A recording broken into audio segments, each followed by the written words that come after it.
And just like life, the retreat is a microcosm. The time slips away very quickly. So let's refresh our motivation from this morning, just in your own mind. Again, taking refuge, remembering how powerful your mind is. Remember that the single most important purpose of your life right now is to awaken for the benefit of others. And then trying to apply that to everything that you do, not just your Dharma activities, but then even the mundane activities can be made incredibly precious and incredibly meaningful with that kind of motivation, with that sincere dedication. So whatever domain or sphere of influence you have, or work, profession life, or family life, on the basis of refuge and bodhicitta, then they can be rendered incredibly meaningful. And there's no need to be a monk or nun. There's no need to come from one culture or another. There's no need to come from one culture or another. Whatever it is that you're doing can be imbued with meaning and value on the basis of the intention.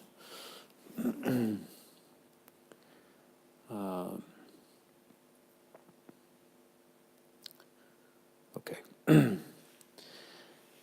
And then so Friday night we talked a little bit about the convergence of science and spirit. We gave a bigger historical context for the retreat, and then on Saturday morning we began with the 6 preliminaries, which we reviewed again today. And then we went into the first initial phase of the Lam Rim, the gradual stages of the path to enlightenment, which are the phases that lead to the transcendent renunciation. Those phases include the 4 mind turnings, and they also include the concept of refuge, and they culminate with renunciation. And those steps include the preciousness of human life endowed with liberty and opportunity, which we've covered. And they also include the inevitability and uncertainty of death, including the dissolution, the fact that we will dissolve. And the only thing that will help us is our Dharma practice, our preparation. And then we, on that basis, then there was the discussion of refuge. And there you have the 3 outer refuges, which is the Buddha, Dharma, Sangha. But then you have the inner refuges, which are the potential to be awakened. And then your mind actualizing your potential. And then the love, the commitment to other beings. So those are considered the inner refuge. And out of the 6, inner and outer, the one that really matters most is the inner refuge, Dharma refuge, the fact that you can actualize your potential. And how you actualize your potential on a small scale and how you actualize your potential on a large scale is very relevant to our discussion of the karma wheel, because the moment of recognition and choice in the gap is actually what I equate with a moment of refuge. Does it make sense?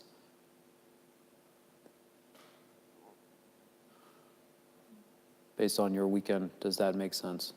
What the concept of taking refuge actually means. Now, you can do taking refuge by folding your hands and making a prostration in front of the Buddha, and I'm not saying that that's not correct. That is absolutely correct. Pay homage to the Buddha who gained enlightenment, to the actual spiritual texts and the teachings that can lead to a methodology that can lead to freedom, and to the Sangha members who preserve the Dharma. But that they cannot provide liberation without you taking an initiation, personal initiation, and to intervene in your own causal process.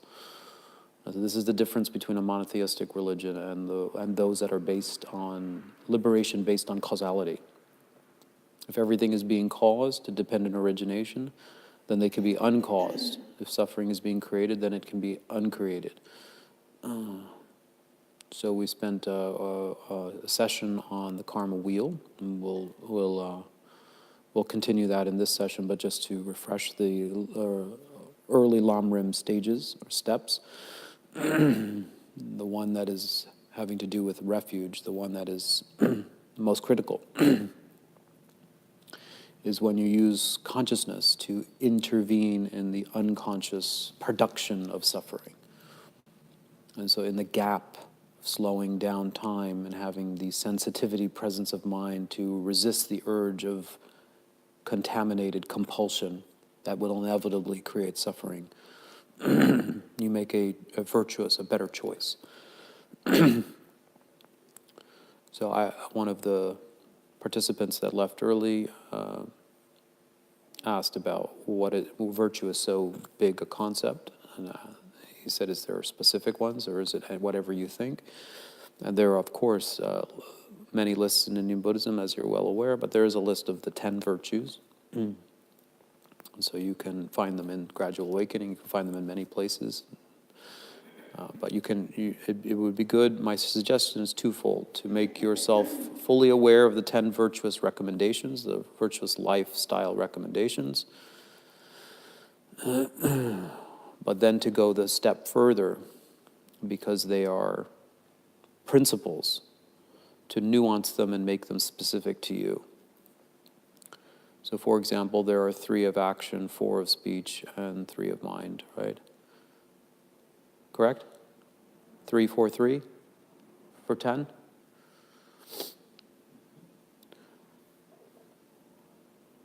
Yes. For example, speech is broken into 4. To speak truthfully, to speak meaningfully, to speak harmoniously, and to speak truthfully. And even that is still general enough that it can just remain as a kind of abstract concept. So then for you in your life, on your particular karmic cycle, to be very, very specific about what speaking truthfully means, or speaking harmoniously means. And the more specific that you can get, and the more that you can make it personal, the greater chance that when the moment arises for your presence to have an opportunity, that you will know exactly what to do. Do you follow? If it remains ambiguous or kind of vague or big, then the chances are something won't catch in the new development. So making things very specific, like for example, if you have a lot of shame and you have been deceptive, you don't reveal. And that leads to yourself becoming more insular and reinforcing the worthlessness. And then you decide to take on the virtue or the principle of truthfulness of speech. Then what exactly are you revealing? Well, then it would be in a moment of vulnerability, for example. Rather than clam up, you actually suggest to your mind preemptively that when that happens next, I will actually pick up the phone or bring someone into a room and say, I feel humiliated. So then that's loaded now as a specificity of a new action. And when the moment comes that the body is then triggered, and the hedonic sensation has created a sense of fear or shame, and the urge is there that is arising on the basis of past karma is now compelling you or suggesting to your mind that it's time to retreat, you have already preloaded an actual specific thing that you can do as your recognition and choice, new option. I will call somebody. I will let somebody know I feel terrible or I feel lonely.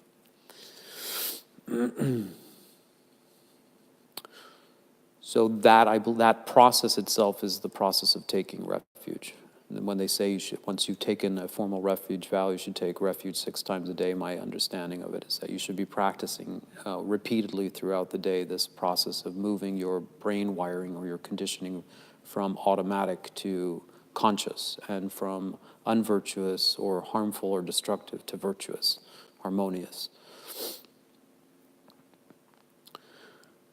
The third mind turning is karma, and we spent some good piece of time, not obviously enough, it can keep going, but at least one possible nuanced way of understanding karma was presented, not as an absolute truth, but as a point of tension even for your consideration. And the final mind turning is, does anyone recall what the final mind turning is? Mind turning is an interesting translation for these things. What are they turning your mind from and to? Anybody?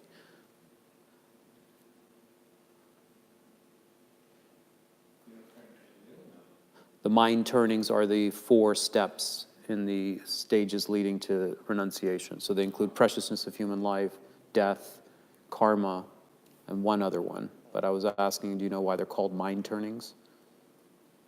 Not mind trainings, they're called mind turnings. They turn your mind from samsara to nirvana. They turn your mind from unconscious activity to conscious activity. They turn your mind from automatic pilot to volitional choice. Mind turning. The final one is to contemplate the deficits of samsara. And that's a brutal teaching. Not a good one to end on before my departure. So I'll go through it very quickly, and then we'll go back to karma. And then this time, because you guys are all Brits, you've been so polite, I'm gonna give you an assignment. So the deficits of samsara. Okay, I in the book I call the deficits of samsara reflection or contemplation the chicken nugget phenomenon. Do you guys have chicken nuggets here? You must, right? Everybody's had a chicken nugget? Huh? Has everybody given up on chicken nuggets? Raise your hand if you've given up on chicken nuggets. Okay, now why did you do that? Never got started. You never got started? Okay, you're one of the lucky few. Why did you give up on chicken nuggets? I had them once. You had them once? You didn't enjoy them. Oh, come on, be honest, Sue. I know you dunking away with your 16-piece. So why did you give them up? Anybody? Well, you didn't start. It's not relevant for you. Well, that's perfect. That's why the metaphor works. And what is it in your study that you discovered about chicken nuggets? What's your name again? Madeline? Yeah.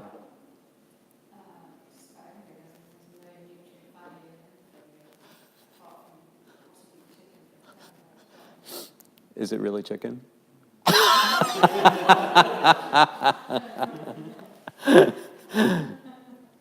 So I came up with this silly idea that when we were kids, we devoured these things because they tasted good. And we got our nuggets out, and we had all the sauces, and we were dunking away, and eating them compulsively, and the sugar, salt, fat on the tongue was so delightful, and created a reinforcement contingency that anytime you saw the golden arches, you begin to salivate. In a way, you living unconsciously because you're not really aware of cause and effect. And that is the samsaric condition. That's a small sample of, you can say that is equivalent to samsara. There's a sense of unconsciousness and compulsion and drawn by hedonic impulse without any cause and effect or consequential thinking, and kind of ensnared in a process of self-devolvement. Because you get sick, right? That food makes you sick. But the moment that you, like for me, before I became vegetarian, there was a video done by Paul McCartney called "If Slaughterhouses Had Glass." What was it? What is it? Glass walls? Yeah. If slaughterhouses had glass walls, then you wouldn't be able to go to the shop anymore and just buy your meat in a plastic package as an end result. You would be privy to the entire process. In other words, the nature of the reality would be revealed to you. And if you knew the consequence and you knew the nature of reality, you'd be less compelled to participate. If you saw the entire process, not just the end result, you would be informed in such a way that it would make it less likely for you to participate. I'm not saying it would eliminate it completely, but maybe you'd make better choices, or maybe you would get your meat from an organic farmer, or maybe you would eat less, or I don't know. But the knowledge of understanding the way things actually are would influence your relationship to them. And that's what Dharma practice is all about. And in the first stages of the path to enlightenment leading to renunciation, the contemplation on the deficits of samsara are designed to make you sick of living that way. They're designed to create what's called repulsion or distaste. And I don't think we need to go through it very much because we're already there. If you're here, it's because you've already felt over and over again, I don't want to live that way, in the way that maybe the first time you recognized what was in a chicken nugget, you said, I don't want to live that way. I don't want to eat those things anymore. So having evaluated and contemplated on the distasteful aspects of living an unconscious life, one then achieves the mindset on awakening for liberation, or the mindset determined on awakening. So the Lam Rim is like a series of contemplations that creates certain affective results. For example, the contemplation on the preciousness of human life creates what feeling? What sentiment? Appreciation. And the contemplation on death creates what sentiment? Urgency. And the contemplation on karma? We didn't talk about it, but think about it. It's agency. It's a sense of like, I'm responsible, but I also am empowered to do something about it. And I must do something about it. Like, my life is not going to shift because Trump or Mariana Williams gets into office. I have to do something about it. And then the contemplation on the 6 types of suffering, the 3 types of suffering, the 8 types of suffering, contemplation on the deficits of samsara, they're all designed to create disenchantment. That's a much nicer word. Revulsion. Now, it's not revulsion in life. That's a mistake. Because I think that's where a lot of early Hindu yoga goes, because that's how you get the sadhus.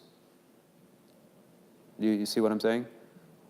The sadhus that are on the banks of the Ganges at Varanasi, smeared in cremation ash, have completely renounced the entire world.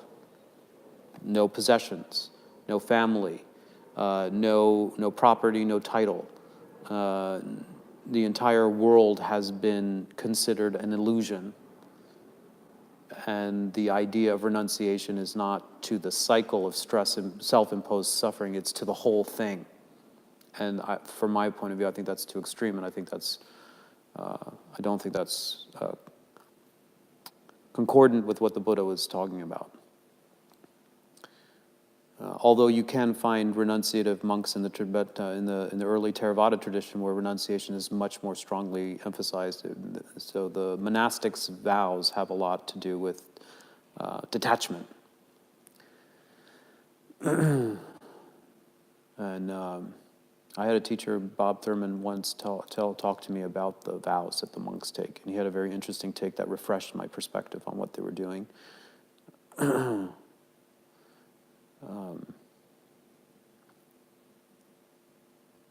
You know, when you want to go on a diet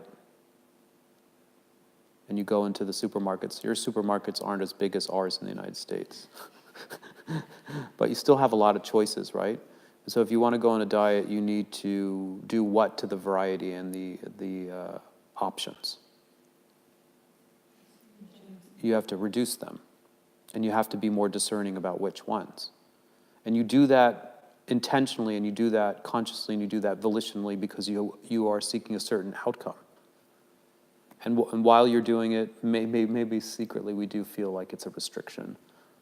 But if we do it well, like make healthier lifestyle choices by restricting the options but choosing the better ones that for us, and they create a reinforcement contingency, actually that restrictive process ends up becoming beneficial.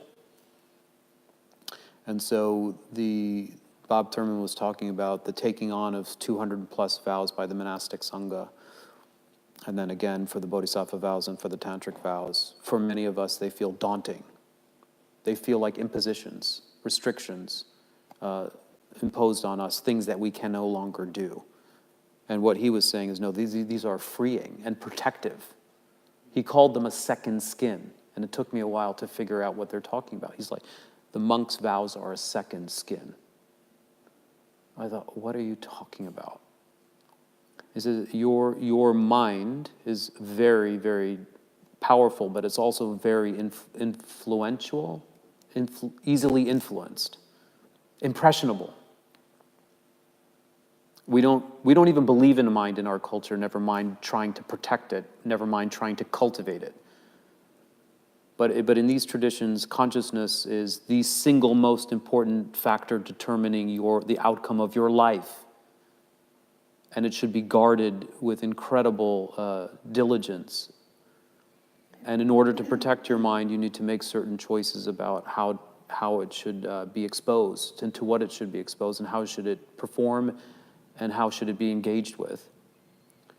And so the monastic code of conduct, for example, are not seen as impositions, they're seen as guidelines to really protect the mind if its pursuit is really liberation. These things, and just like I'd like to lose 25 pounds, or I'd like to tone my abs, or I'd like to have greater endurance, I'll need to give these things up because they don't help get to that target. And I'll need to adopt these things because they will facilitate that target.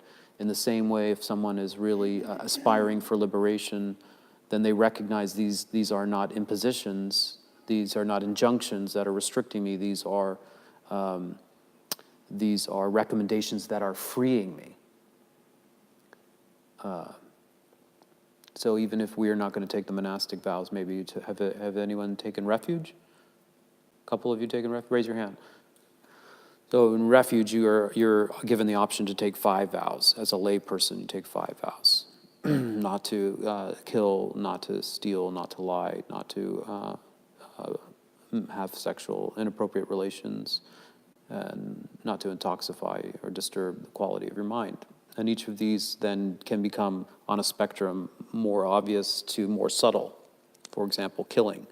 I don't think anybody in this room is going to kill a human being, but then it can, go all the way to vegetarianism, and then even more subtle than that.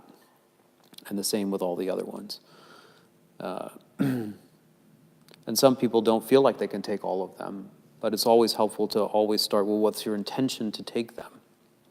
If your intention is just to quiet your mind, maybe you don't need to take them. Maybe you do. But if your heart is set on liberation, then you understand that allowing even to entertain your mind in any of these things will become major obstacles to achieving your aim. So then actually these guidelines serve as supports to free you to actually pursue what it is that your heart desires. So I'm not going to go through the 6 types of suffering, but know, because everybody's well aware of them, even if you don't know the details, I'm assuming you've suffered greatly in your life. And then we can say that we've done all the 4 mind turnings, and we understand what transcendent renunciation is. So just for a definition, especially in the way that I've been trained, so that it's not totally traditional Dharma, it's more neuroscience. Samsara and renunciation are defined the following ways. Samsara is the mind and body compelled by stress, instincts, and traumatic imprints, caught in a cycle that inevitably leads to suffering.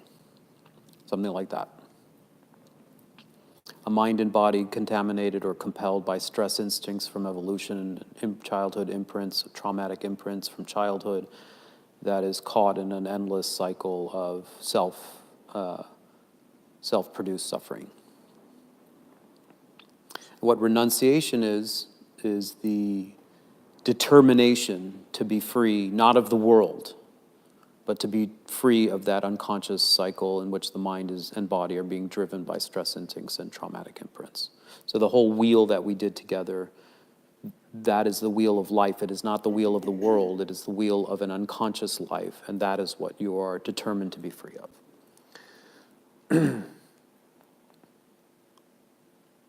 So that's the first stage of the Lam Rim. Everybody happy? We've done our work. We've done the first leg. Okay, so then what I wanted to do is go forward one, Lou.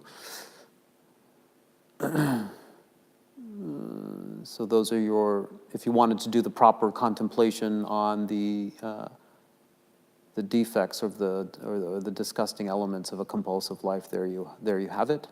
But let's not get too bogged down in it. Let's keep going. So there's on the one side the yogic version of what a transcendent yogi looks like. No possessions, no nothing. And I'm contrasting that with a sense of personal freedom where you're no longer bound to unconscious cycles that have been conditioned in your wiring. Okay, next one. And there you go. There's your definition. This is why I also call this evolutionary self-care. So I'm kind of translating very loosely renunciation as self-care over evolution. It's not just about self-care like have a good diet, sleep well, drink green juices. Is green juices a big phase here like it is in New York? It is. Green smoothies and like these are good things, like getting 8 hours of rest, and people are like really going for it when they want to talk health, rest and exercise, nutrition, all forms of self-care, all totally appropriate. But then these kinds of self-care, not only for the moment, but for future generations. Whether you think about it in terms of evolution and spiking epigenetics across the genetic line, or narratives, or soul, or consciousness, whatever way you want to look at it, we're talking taking care of ourselves, not only now, but taking care of ourselves over time, over continuity of time. So that has to do with eliminating the imprints that are destructive and cultivating the virtues that are implicit. Okay? Okay, so there I've given you your list of the initial phase of the Lam Rim, beginning with finding a real-world teacher. Okay, so we begin with the 6 preliminaries and your mental teacher, or your psychological or visualized teacher. Then the first steps in the real world have to do with finding a real-world teacher, contemplating the preciousness of human life leading to a sense of appreciation, death leading to a sense of urgency, refuge leading to a sense of safe direction for your consciousness, causality, karma, creating a sense of agency, and the defects of samsara, creating a sense of distaste. And then you finally reach this milestone where the main thrust of your motivation is to seek liberation, because you no longer can stand being driven by this kind of compulsion. Okay, so let's go back now. Keep going. Let's go to a karma wheel. Keep going. Okay, one more. Okay, good. Who's got pieces of paper? Nobody? Have a piece of paper, share a piece of paper. Don't have a piece of paper, you're gonna have to do it mentally. I was having lunch with Lulu, and she was saying, I was asking her, so what should I do for the next step in the last leg of this little program? She said, so you've gone into the doorway of karma, and you've gone a few steps down into that doorway.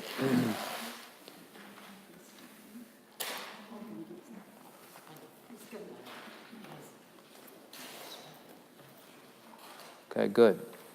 Sharing is good.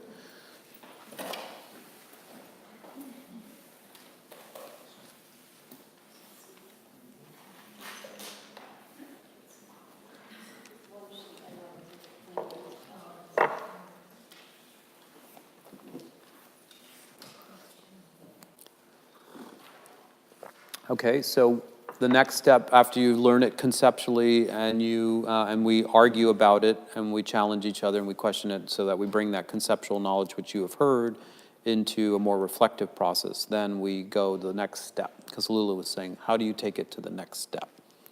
This is how you take it to the next step. So now you are all responsible for doing your own karma wheel before you leave here.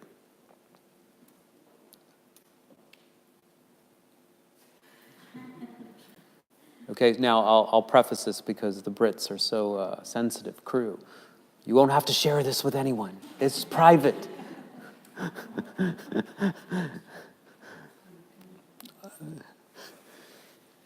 Okay, so what I want you to do is I'm gonna ask you a series of questions, and you're gonna take notes, but you're gonna take notes from your own experience, and you're gonna build your own karma wheel. And what I'm asking you to do is a meditative exercise of creating an inventory, so that you can become more sensitive to your own unconscious process for the very purpose of what? After everything we've done today. Yes. Yes, are you ready now?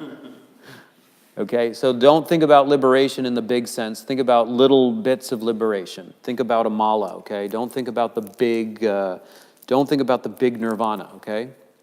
It's too daunting in my estimation. The big nirvana is too daunting. Okay? Think about small little bits of things that you can do that's constructive, that will eventually reshape you and lead you in the right direction. That's the gradual process. We're not looking for the spontaneous big enlightenment. If you want that, find your ayahuascadero. Or go talk to Eckhart Tolle and sit on a park bench and see what happens. You may get lucky. Okay, but if you want a small incremental, be informed about your mind, take a good healthy inventory, like Lama Yeshe's book is called Becoming Your Own Therapist. Okay, and so you want to use karmic principles. You're talking about cause and effect processes. You're talking about the past informing the present, informing the future. So in the top, looking down at the top left-hand corner of your page, I want you to write the following heading: history.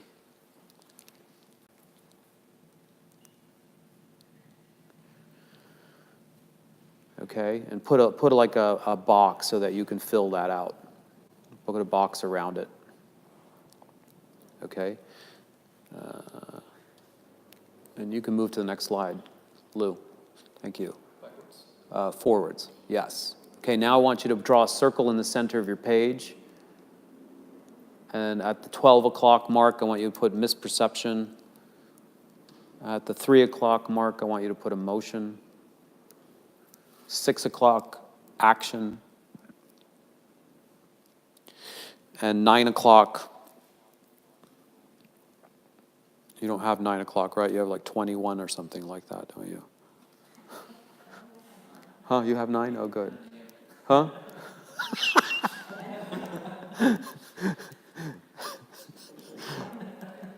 So at 9 o'clock, you have the world's response.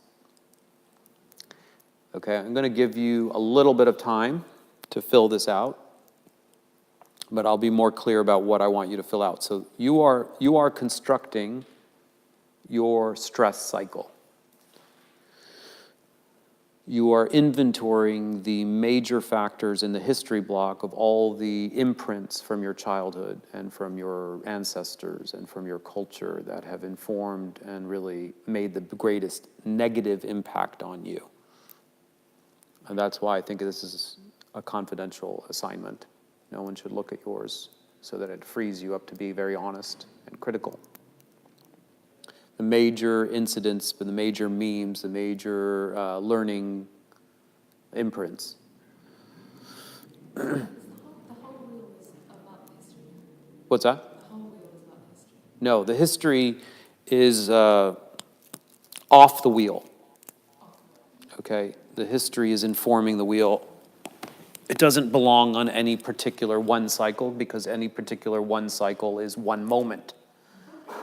But if you get an inventory up here of your past, your first 2 of the 12 links was avidya, ignorance, and samskara, the imprints. So we're trying to account for what has shaped you in the past. Then what will happen is, in any given moment, you will be influenced by external variables that will trigger beliefs, emotions, actions, and those actions will then be met with a world's response that forms a reinforcement contingency. As long as that remains dormant, as long as that remains unconscious, your bhavana, won't change. Your becoming will just replicate itself. Your personhood won't. You guys know what I mean. Like the issues that you faced in your 30s will follow you and maybe even worsen in your 40s. Do you follow? Okay, so do a nice inventory. It can be just single words, whatever it takes to help you capture the essence of the deepest imprints, either childhood, either cultural, sociological. It can be hereditary things that happen, like sometimes sexual abuse happens transgenerationally, so, grandparents down to parents down to you. So that would be a variable. So if you had a narcissistic parent, if you had an alcoholic parent, if you lived in poverty, these are deeply impressing factors from your history, determinants. Okay? So before you get busy with that, let me just explain the rest of them, and then you can have a little time privately to go through all of them, okay? So then the 12 o'clock misperception is we put on your paper, I am blank. What are the I am statements that you learned as a result of having those childhood experiences? Do you follow? Those childhood experiences are domino 1. Domino 2 is what imprint have they consolidated about your self-esteem or about your self-worth or about your self-impression or image.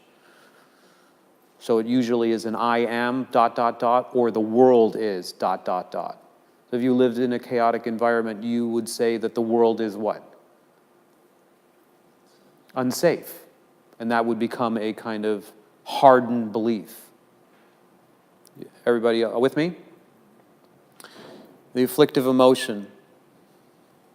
As a result of having that belief about oneself and the world, what's the predominant emotional factor that keeps returning in your life? What's the predominant emotional tone? The predominant emotional setting? Your go-to emotional space? By the way, these are mine. This is an example of mine.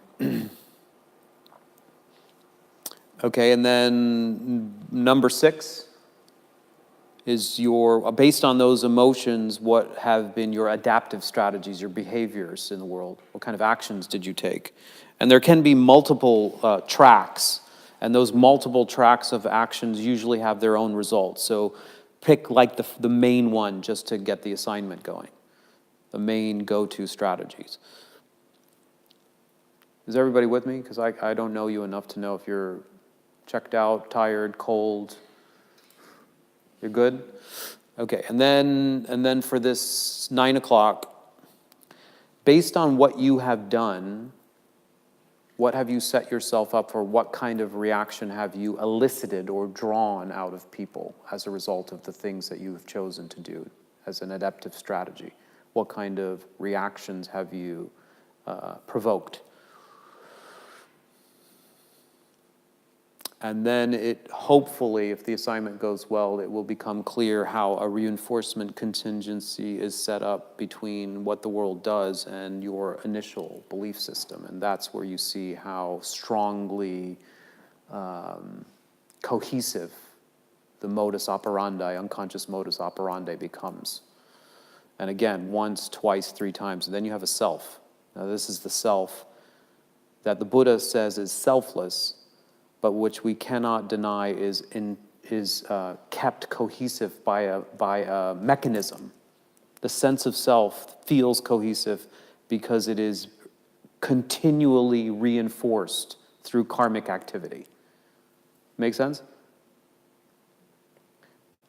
Okay, now go to it. Take about 10 minutes and see how much info you can get. And maybe, Sabino, you can pause the streaming. Thank you.